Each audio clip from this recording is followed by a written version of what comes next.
अस्सलाम वालेकुम दोस्तों, मैं हूं तनवीर अब्बास और आप देख रहे हैं मेरा यूट्यूब चैनल WSL कंसल्टेंट। हमारा जो आज का टॉपिक है वो है study in UK refused applications. दोस्तों हमारे अक्सर व्यूअर्स हैं जो कि डिफरेंट इंटरनेट से इंफॉर्मेशन लेकर खुद से जो है ना पढ़ के कुछ आर्टिकल्स पढ़ के गूगल से सर्च करके यूके के लिए या और किसी कंट्री के लिए खुद से भी अप्लाई कर देते हैं। तो क्या होता है कि जब वो अप्लाई करते हैं उसके बाद उनका या तो जो है उनको ऑफ़र ही नहीं आती, यूनिवर्सिटी से ही उनको एक्सेप्टेंस नहीं मिलती, या फिर ये क्या होता है कि उनके अगर उनको एक्सेप्टेंस आ जाए, वीज़ा एप्लीकेशन वगैरह सबमिट करवाते हैं, वीज़ा के लिए फ़ाइल फ़ीस सबमिट करवाते हैं, तो देन उनका वीज़ा रिफ्यूज़ हो जाता है। तो क्या रीज़न है, वो कौन सी रीज़न से वीज़ा रिफ्यूज़ होता है, ऑलरेडी भी कुछ वीडियोज़ हम कर चुके हैं, लेकिन आज मैं स्पेसिफ़िकली स्टडी इन यूके में जो रीज़न्स हैं उसके बारे में बात करूँगा कि वो यूके में ऐसी कौन सी रीज़न्स आ जाती हैं जिनकी वजह से आपका वीज़ा रिफ्यूज़ हो जाता है। ये वीडियो उन लोगों के लिए है जिनका ऑलरेडी वीज़ा रिफ्यूज़ हो चुका है, या वो अभी वीज़ा के प्रोसेस में हैं, या फिर जो है उन्होंने वीज़ा फ़ाइल करना है, वो यूके जाकर पढ़ने की प्लानिंग कर रहे हैं। तो उनके लिए ये जो है ना वीडियो इम्पोर्टेंट है, इसको आखिर तक देखें। इसमें जो जो पॉइंट्स मैं डिस्कस करूँगा वो आप अगर आपने अप्लाई करना है या आपने रीअप्लाई करना है तो इन चीज़ों को आप ज़हन में रखकर दोबारा से अपना जो है रीअप्लाई या आपने अप्लाई करना है पहली दफ़ा, तो इन चीज़ों को ज़हन में रखकर आपने अप्लाई करना है।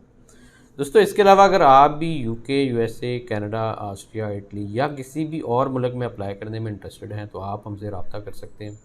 हम आपको पूरी तरह से फ्री असेसमेंट देंगे और जो है फ्री गाइड करेंगे और पूरी तरह से बताएंगे कि आपने किस तरह से अपना प्रोसेस करना है। इसके अलावा अगर आपने हमारा चैनल सब्सक्राइब नहीं किया तो वो भी कर लें, ताकि आपको आने वाले दिनों में नई नई वीडियोज़ जो हमारे चैनल पर स्टडी अब्रॉड के रिलेटेड आती रहती वो भी आपको मिलती रहें। और अगर आपका कोई क्वेश्चन है, कुछ आप पूछना चाहते हैं, तो हमारे क्वेश्चन वाले नंबर पर आप अपना क्वेश्चन वॉइस में या टेक्स्ट में भेजें, हम उसको अपनी वीडियो में इंक्लूड करेंगे, देन उसके ऊपर आपको रिप्लाई करेंगे। अब आते हैं हम टॉपिक की तरफ कि आपको करना क्या चाहिए। बेसिकली जो है अगर आप किसी भी मुल्क में अप्लाई करना चाहते हैं तो आपको क्या करना चाहिए। उसके लिए ये तो होता है कि आपने बेसिकली कंसल्टेंट्स को हायर करना है जो कि इस काम को समझते हैं, जो कि इस काम के लिए बैठे हुए हैं, जिनका 8 से 10 साल का एक्सपीरियंस हो। ऐसे लोग आपको बेहतर गाइड करेंगे, बेहतर बताएंगे।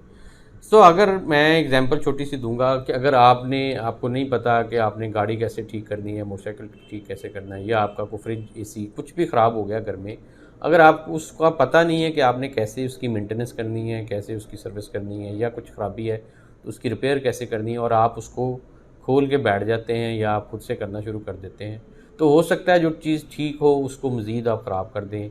जो पुर्जा ठीक काम कर रहा हो वो आपके खोलने के बाद वो भी फ़ारग हो जाए, वो भी काम करना छोड़ दे, और जो आपके पैसे थोड़े लगने हो वो हो सकता है आपके डबल पैसे उसके ऊपर आपको खर्च करना पड़ जाए, और वो ठीक भी ना हो और फिर आपको किसी न किसी मैकेनिक को बुला के वो चीज़ ठीक करवानी पड़ी।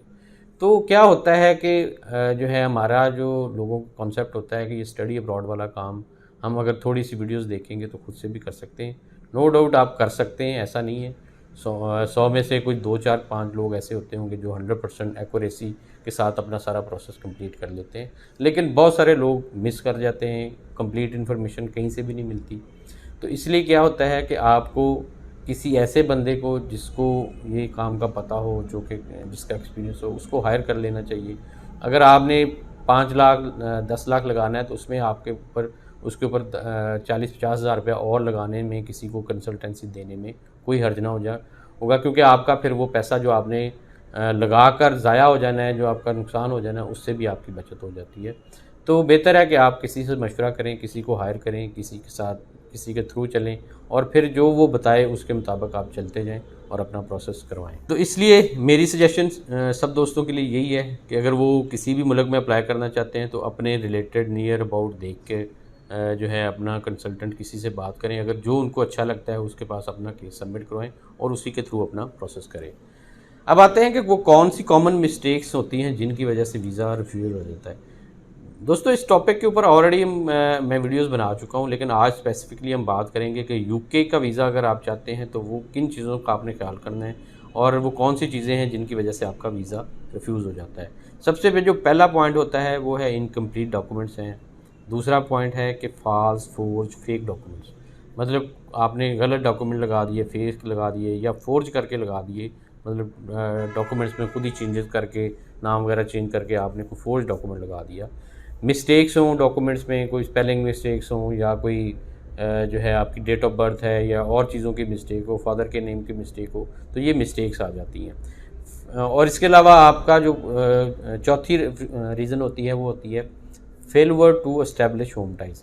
होम टाइज़ के ऊपर भी आपको यूके एम्बेसी जो है वो वीज़ा रिफ्यूज़ कर देती है। और नेक्स्ट जो है रीज़न है कि नॉट सफिशिएंट फंड्स और प्रूफ ऑफ फंड्स, मतलब आपने फंड्स जो है या तो शो ही नहीं कर सके या उनका प्रॉपरली प्रूफ नहीं दे सके या सफिशिएंट नहीं थे, थोड़े थे, तो उस वजह से भी आपकी वीज़ा रिफ्यूज़ल होती है।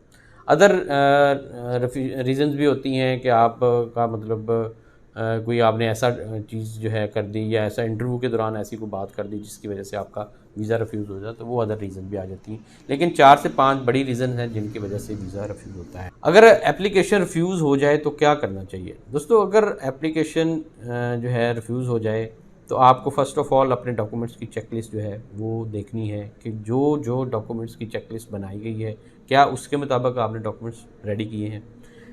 सेकंड चीज़ आपने जो करनी है कि आपने डॉक्यूमेंट जो सबमिट करवाने से पहले 2 से 3 बार उनको चेकलिस्ट के मुताबिक ही उनको क्रॉस वेरिफिकेशन करनी है। उनको देखना है कि किस तरह से आपने कौन कौन सा डॉक्यूमेंट है और वो पूरा है चेकलिस्ट के मुताबिक क्रॉस वेरिफिकेशन हो जाए। एसेंशियल डिटेल जैसा कि name, passport number, date of birth वगैरह में अगर कोई मिस्टेक है तो उसको ख़त्म करवा लें ताकि वो आपकी रिफ्यूजल उस वजह से ना आए। रिफ्यूजल के बाद अगर आपने रीअप्लाई करना है तो आपने क्या करना है कि अपनी देखना है कि रिफ्यूजल किन रीज़न से आई है, कौन सी रीज़न्स है जिनकी वजह से आपको रिफ्यूज़ हुआ है। आपने उन सारी रीज़न्स को बेहतर कर देना है। अगर आपका SOP पहले अच्छा नहीं लिखा हुआ था तो उसको अच्छा लिख लें।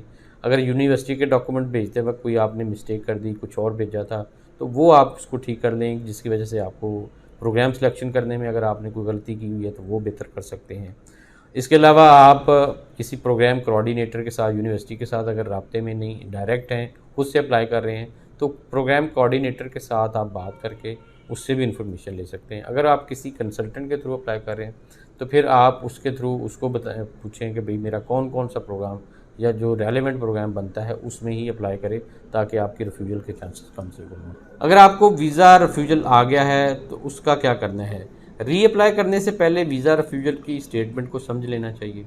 वीज़ा रिफ्यूजल की कुछ टिपिकल सी जो है रीज़न्स होती हैं, मोस्टली जो मैंने आपको ऊपर बताई हैं, इन्हीं में से कोई ना कोई रीज़न होती है।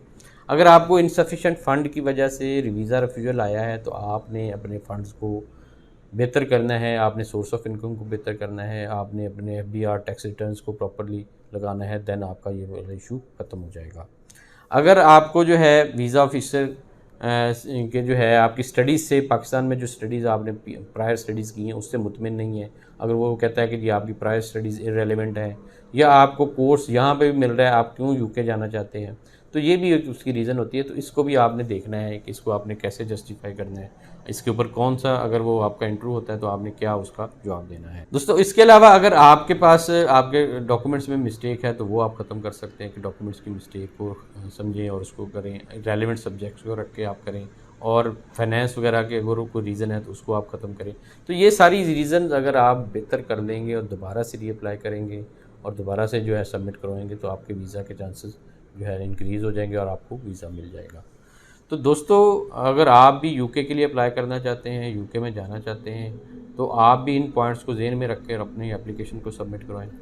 अगर आप हमसे करवाना चाहते हैं तो उसके लिए आप हमारे दिए हुए नंबर पर रब्ता करके आप हमसे गाइडेंस ले लें। हम आपको फ्री असेसमेंट देंगे, गाइड करेंगे और जो है उसके बाद आप फर्दर अपना डिसीजन खुद से कर सकते हैं।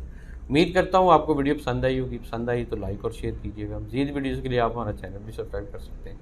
इसके साथ ही इजाज़त चाहता हूँ। अल्लाह हाफ़िज़।